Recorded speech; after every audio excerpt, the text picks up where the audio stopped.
সকাল সকাল জানলা থেকে বাইরে তাকিয়ে দেখি আজকে ওয়েদারটা ভালো রয়েছে, কিন্তু এক নিমেষে ওয়েদার আবার চেঞ্জ হয়ে গেল। হঠাৎ করে মেঘ চলে এলো আর টিপ টিপ বৃষ্টিও শুরু হয়ে গেল।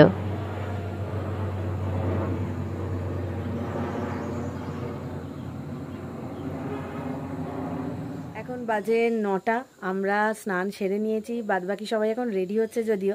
আর আমাদের সকালের বেড টি কফি সব খাওয়াও হয়ে গেছে, এখন ব্রেকফাস্টের জন্যই ওয়েট করছি।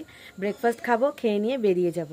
গুড মর্নিং টি এর পর এখন আরেকবার চা খাওয়া হচ্ছে। ও ফার আজকে ওয়েদারটা কিরম লাগছে না? একটু ফগি ফগি হয়ে আছে। ওইদিকে মনে হয় বৃষ্টি হচ্ছে, সিকিমের দিকে পাহাড়টা দেখে ওরমই লাগছে। আর ওই আলুর পরোটাও রেডি হয়ে গেছে। ওম বেরোলে আমরা সব চলে যাব। ওম গেছে স্নানে। হ্যাঁ, ওম স্নানে গেছে, সুমনেরও এখনো হয়নি। ও আর হ্যাঁ, তোমাদের তো বলা হয়নি, আজকে আমরা সাংসেকে টাটা বাই বাই করে কালিম্পং এর আরো একটা অফবিট জায়গায় যাচ্ছি।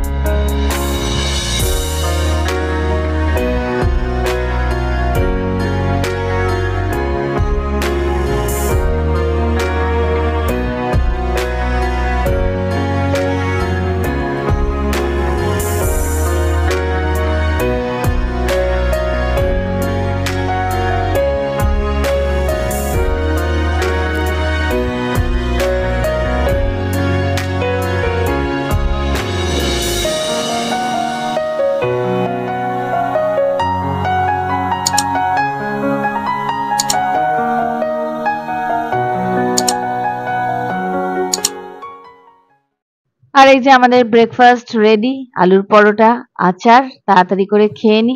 যদিও আজকের পথ বেশিক্ষণের নয়, চলো আগে বেরোই, যেতে যেতে সব কথা হবে। বেরোনোর আগে এখানে এখন হচ্ছে খাদা সেরিমনি। খাদা সেরিমনির ব্যাপারে তোমরা অনেকেই জানো, আর আমিও অফবিট নর্থ বেঙ্গল ট্রিপে তোমাদেরকে ডিটেলে সব বলেছি। কালিম্পং এর সাংসে আমাদের ভীষণই ভালো লেগেছে। আর এই সাংদুমা হোমস্টের ব্যাপারে তো আর কিছু বলারই নেই, তোমরা তো দেখলেই, আমরা তো স্যাটিসফাইড। আর সত্যি কথা বলতে এই জায়গাটা এত রিফ্রেশিং, একদম শান্ত নিরিবিলির মধ্যে, আমাদের মনের মতো। সকাল এখন 10টা 7, এই আমরা রওনা হলাম। Tata tata tata tata. আমরা এখন যেতে যেতে এটাই আলোচনা করছিলাম যে এই ঘুরতে বেড়াতে গিয়ে আমাদের কত লোকজনের সাথেই না আলাপ হয়। এখানেও হলো, এখানে তো এদের সাথে ভালোই সময়টা কেটেছে আমাদের, বিশেষ করে ঐশী আর ওই ছোট্ট ঐশীর ভাইয়ের খুব খেলা করেছে ওরা। আর এই দেখো, যখন বেরালাম বৃষ্টি ছিল না, এখন আবার টিপ টিপ করে বৃষ্টি শুরু হয়ে গেল।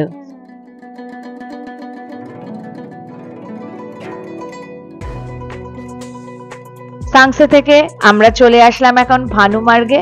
এই আমরা ঋষি রোডে পড়বো, আর এখান থেকে বাদিকে রাস্তাটা ধরে নেব যেটা লাভার দিকে গেছে। আর এই রাস্তা ধরেই এখন আমরা এগিয়ে চলবো আমাদের আজকের গন্তব্যের দিকে। আজকের গন্তব্য কালিম্পং এর আরো একটা অফবিট ডেস্টিনেশন মাইরুনগাঁও। আর সাংসের আমাদের হোমস্টে থেকে মাইরুনগাঁও যেখানে যাব সেখানে ডিস্টেন্স কিন্তু 15 কিলোমিটার, সময় দেখাচ্ছে 40 মিনিট। আমরা ওই 1 ঘন্টাই ধরে নিয়েছি, কারণ পাহাড়ি রাস্তা বুঝতেই পারছো, যেতে একটু সময় লাগবেই।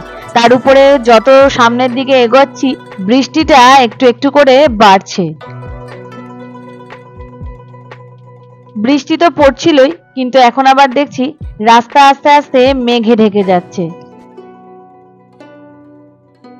গাড়ি নিয়ে প্রথমবার হীরকের দেখছি অনেক কিছুই এক্সপিরিয়েন্স হয়ে যাচ্ছে। বাবা, এখানের রাস্তাটা এবড়ো খেবড়ো রয়েছে, আর আস্তে আস্তে দেখো না, সামনের দিকে অতটা কিন্তু ক্লিয়ার কিছু দেখাই যাচ্ছে না।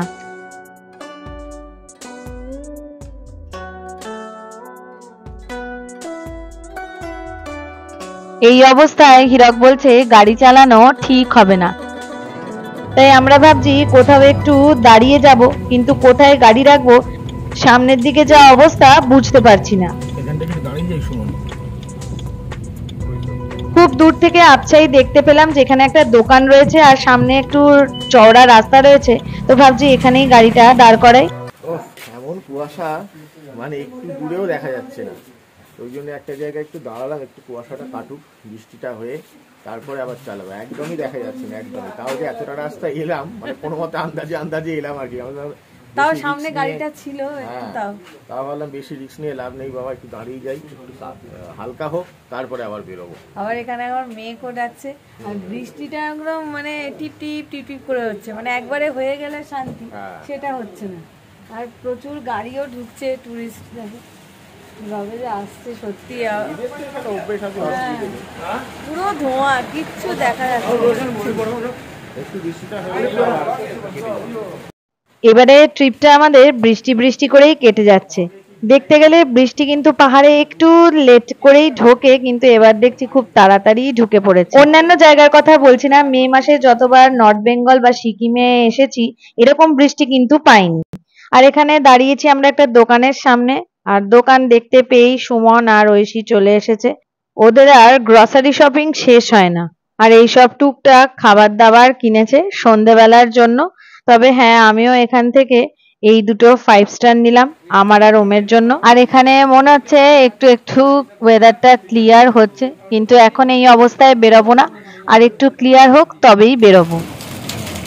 রাস্তাটা এখন কুয়াশাটা কেটেছে, অনেকটাই ক্লিয়ার হয়েছে, দেখেই তোমরা বুঝতে পারছো। এবার আস্তে আস্তে এগোই। আবার বাবা কি অবস্থাই না হয়েছিল, অনেকটা ক্লিয়ার।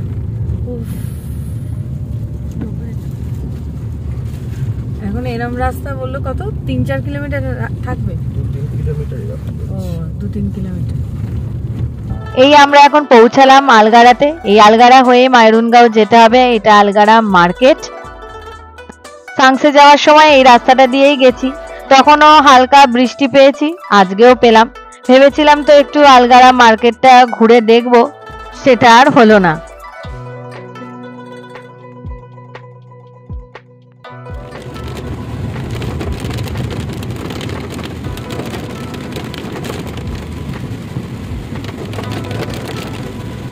বুঝতেই পারছো বাইরের পরিস্থিতিটা এখন ঠিক কিরকম।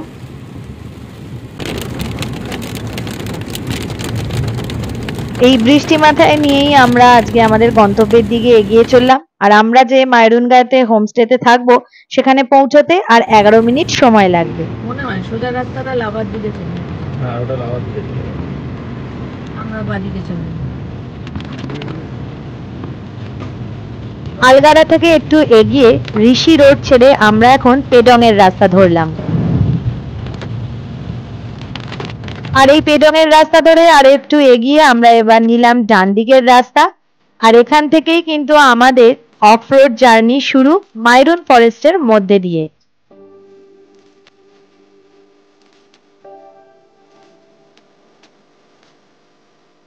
কিছুটা এগিয়ে আসার পর বুঝলাম আর যদি ওয়েদারটা ভালো থাকতো আমাদের এই অফ রোড জার্নিটা কিন্তু এক কথায় আমরা দারুণভাবে এনজয় করতাম। যেতে যেতে এই প্রাকৃতিক সৌন্দর্যকে এখনই এত ভালোভাবে উপভোগ করছি আমরা। তবে হ্যাঁ, একটা কথা মানতেই হচ্ছে, বৃষ্টি পড়েও এই মাইরুন ফরেস্টের সৌন্দর্য কিন্তু অনেকখানি বেড়ে গেছে। চারিদিকের এই সবুজ দেখেই তোমরা বুঝতে পারছো। রাস্তার ব্যাপারে বলি, রাস্তা কিন্তু এখানে অনেকটাই ভালো রয়েছে। শুরুতে একটু এবড়ো খেবড়ো থাকলেও তারপরে কিন্তু রাস্তা নিয়ে কোনো সমস্যা নেই। আর চড়াই উতরাই তো রয়েছে, তবে সেটা অনেকটাই সাংসের মতো। আর এই মাইরুনগাঁওতে কিন্তু প্রচুর হোমস্টে রয়েছে থাকার, আমি যা যেতে যেতেই দেখতে পাচ্ছি। তবে আমাদের ঠিকানা এই মাইরুনগাঁওতে বাসনেট হোমস্টে, যার কাছাকাছি আমরা চলেই এসেছি। এই বাসনেট হোমস্টেতে আমাদের প্রায় 1.5-2 বছর ধরে প্ল্যান চলছিল, কিন্তু কিছুতেই আমরা আসতে পারছিলাম না সময় সুযোগের অভাবে। আর এবারে তো হঠাৎ করেই প্ল্যানটা হয়েছে, আর তাতে এই ডেটটাই ফাঁকা ছিল, তো আমরা আর একটুও দেরি করিনি, চলেই আসলাম। আর এসেই তো আমি সামনের ভিউটা দেখে মুগ্ধ হয়ে গেছি। এত বছর ধরে ছবিতেই সব দেখছিলাম, এখন নিজের চোখ দিয়ে দেখছি, সত্যিই কিন্তু দারুণ।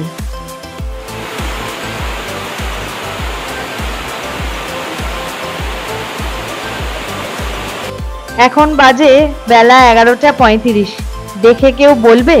আর বৃষ্টিটা কিন্তু একদম এবার জোরেই নেমেছে।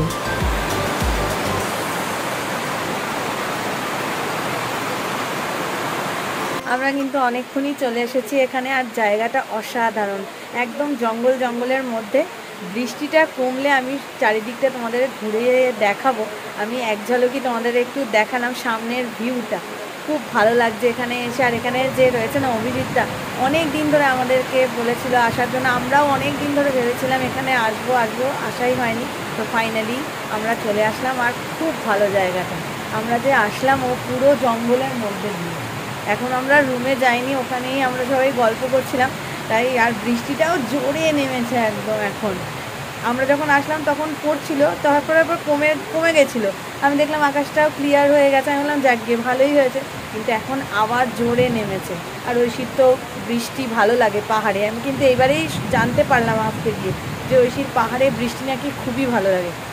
আমার একদম ভালো লাগে না, মানে এরকম হয়ে যাচ্ছে যে একটু যদি না এদিক ওদিক বেরোই কেমন লাগবে বলো। পাহাড়ে বৃষ্টি আমার অতটাও ভালো লাগে না। বৃষ্টি এখন একটু কমের দিকে, আর অনেকক্ষণ আমাদের গল্প চললো। এখন আমরা রুমের দিকেই যাচ্ছি, তাই ভাবলাম তোমাদেরকে একটু রুমটা দেখাই। ওই যে আমরা ওখানে দাঁড়িয়ে গল্প করছিলাম, সামনের ভিউটা ওখান থেকেই দেখালাম। আর এই যে একটা লম্বা বারান্দা, ওখান দিয়ে এসেই আমাদের এই রুম। এটা 3 বেডেড রুম।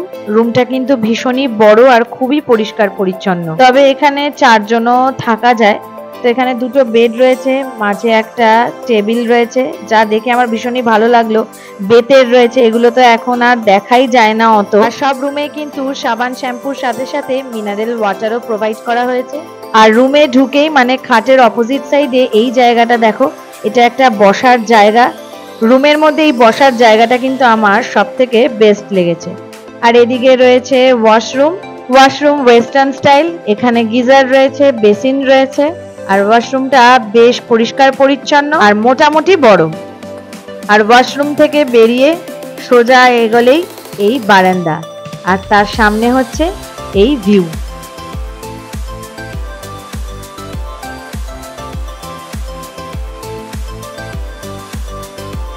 কালকে অবধি বলছিলাম অত ঠান্ডা নেই, প্লেজেন্ট ওয়েদার। এখানে কিন্তু বেশ ঠান্ডা। হ্যাঁ, কারণ এটা বলছে কালিম্পং এর থেকেও বেশ কিছুটা উঁচুতে আর কি। হ্যাঁ, যে কারণে ঠান্ডাটা এখানে অনেকটাই বেশি। ওখানে যেমন দিনের বেলাতে দেখেইছো যে গায়ে কিছু সেরকম দিতেই হচ্ছিল না, রাত্রিবেলা আমরা দিয়েছিলাম হালকা। কালকের দিনটা একটু তাও ঠান্ডা হাওয়া ছিল, ঠান্ডা ছিল, কিন্তু এরকম না, এখানে বেশ ভালো ঠান্ডা। আর আমার তো মুখ দিয়ে আবার ধোঁয়াও বেরোচ্ছে। এখানে ঠান্ডার জায়গায় এসে যদি মুখ দিয়ে ধোঁয়াই না বেরোয়, তাহলে আর কি ঠান্ডার জায়গায় এলাম, এরকম একটা ব্যাপার আর কি। ঐশী তো তাই বলছে, বিশেষ করে ঐশী, কি ভাবি এবার মুখ দিয়ে ধোঁয়াও বেরোচ্ছে না। আর সত্যি ঠান্ডার জায়গায় ঠান্ডাটা না উপভোগ করলে হয় বলো? খুব ভালো জায়গাটা। তবে আজকে মেঘলা হয়ে রয়েছে চারিদিকে, মেঘের খেলাই আর কি চলছে আজকে। মানে আমাদের ওখান থেকে বেরোনোর পর থেকে সেই যে খেলা শুরু হয়েছে, সে খেলা চলছে এখনো। আমি তো দেখলাম যে একটার সময় বৃষ্টি আর হবে না, কিন্তু এখনো হয়ে যাচ্ছে। এখন কটা বাজে? না, এখনো 12:30টাও বাজেনি। না, আমিও দেখেছিলাম যে বৃষ্টি যেটা দেখাচ্ছে দুপুর 1টা অবধি দেখাচ্ছে, কিন্তু এত মেঘ রয়েছে বুঝতে পারছি না কি হবে না। আর এখানে ওয়েদারটা ভালো থাকলে না এখানে হাঁটতেও বেশ ভালো লাগবে, কারণ চারিদিকটাই পুরো জঙ্গল। হ্যাঁ, বৃষ্টিটা কমে গেলে একটু হেঁটে হেঁটে বেলা হয়ে যাবে। বৃষ্টি কমবে কোথায় তা না, সেই তো একটু হেঁটে ঘুরবো। সামনে আর কিচ্ছু দেখা যাচ্ছে না। একটু আগেই তোমাদের দেখালাম যে ক্লিয়ার সব হচ্ছে আস্তে আস্তে, কিন্তু এখন পুরো সাদা। এই দেখো এখন এই অবস্থা। আমাদের রুম তো দেখিয়ে দিয়েছি, আর এই বৃষ্টি মাথায় নিয়ে তোমাদের হোমস্টেটা একটু ঘুরে দেখাই। একটু পরেই কিন্তু অন্যান্য রুমে লোকজন চলে আসবে, তার আগে ভাবলাম তোমাদেরকে একটু ভালো করে ঘুরে দেখাই। এই হলো হোমস্টের বাইরেটা, এই হলো মেন এন্ট্রান্স। ঢুকেই বাদিকে একটা রুম রয়েছে, এখানেই সুমন আজকে থাকবে। এটাও কিন্তু বেশ বড়, 3 জন তো থাকাই যায়, 4 জনও থাকা যায়। আর রুমের সেটআপটা দেখে নাও, সত্যি খুবই পরিষ্কার পরিচ্ছন্ন, আর বাথরুম তো সব একই। আর এই ডান দিকেও আরেকটা রুম রয়েছে, এই রুমটাতেও কিন্তু 4 জনে থাকা যায়। আর এই রুমটা তো অনেকটাই বড় আর খুবই পরিষ্কার পরিচ্ছন্ন, আর সব রুমেই কিন্তু একটা আলাদা করে বসারও জায়গা রয়েছে। সবচেয়ে বড় কথা, রুমগুলোতে কিন্তু প্রচুর আলো বাতাস রয়েছে, আর যেদিকেই তাকাবে তুমি প্রকৃতিকে দারুণভাবে উপভোগ করবে। চারিদিকে পাহাড়, গাছপালা, আর রুমে ঢুকে ডান দিকে এই সোজাই হচ্ছে বাথরুম। সব বাথরুমই ওয়েস্টার্ন স্টাইল আর গিজার রয়েছে। আর বাথরুমের মধ্যেই আয়না, বেসিন এইসবও রয়েছে। এই রুমটা থেকে বেরিয়েই সামনে এই বসার জায়গাটা দেখো। এতক্ষণ কিন্তু আমরা এসে এখানেই সবাই মিলে গল্প করছিলাম। আর এখান থেকে ভিউটা তো তোমাদেরকে হোমস্টেতে ঢুকেই দেখিয়ে দিয়েছি। তবে হ্যাঁ, বারান্দার ওদিকটায় যাওয়া হয়নি, যাই গিয়ে একটু দেখি। তবে ওদিকেও আমি জানি পাহাড়ই রয়েছে, যা এখন মেঘে ঢেকে রয়েছে। আর চারিদিক তাকালেই তো সবুজে সবুজ। বৃষ্টি পড়লেও নানান পাখির ডাকও শুনছি। আর এই হোমস্টের চারিদিকেই কিন্তু পাহাড়ও রয়েছে। যদিও এখন কিছুই ক্লিয়ার দেখা যাচ্ছে না, কোনো পাখিরই আওয়াজ শোনাতে পারছি না, কারণ তোমাদের কানে বৃষ্টির আওয়াজটাই আসছে।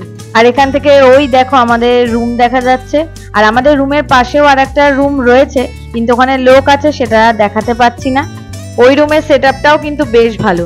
এছাড়া নিচেও কিছু রুম রয়েছে, লোকজন থাকায় ওগুলো এখন আর তোমাদেরকে দেখাতে পারলাম না। সাংসেতে যেই হোমস্টেতে ছিলাম ওটাও কিন্তু অভিজিৎদারই, আর এটাও অভিজিৎদার। আমার তো এখানেও বেশ লাগছে। আর হ্যাঁ, বৃষ্টিটা থামতে দাও, তোমাদেরকে নিয়ে অবশ্যই মাইরুনগাঁও ঘুরবো, তবে সেটা নেক্সট এপিসোডে তোমাদের সাথে শেয়ার করব। আর হোমস্টের ডিটেলস সবকিছু ডেসক্রিপশন বক্সে দিয়ে দেওয়া আছে, তোমরা চেক করে নিও। আর হ্যাঁ, আরেকটা কথা বলে রাখি, কিছু লোকজনের উদ্দেশ্যেই এই কথা, এটা কিন্তু কোনো প্রমোশনাল ভিডিও নয়। তো চলো এখন টাটা, দেখা হচ্ছে আবার নেক্সট এপিসোডে। সবাই খুব ভালো থেকো।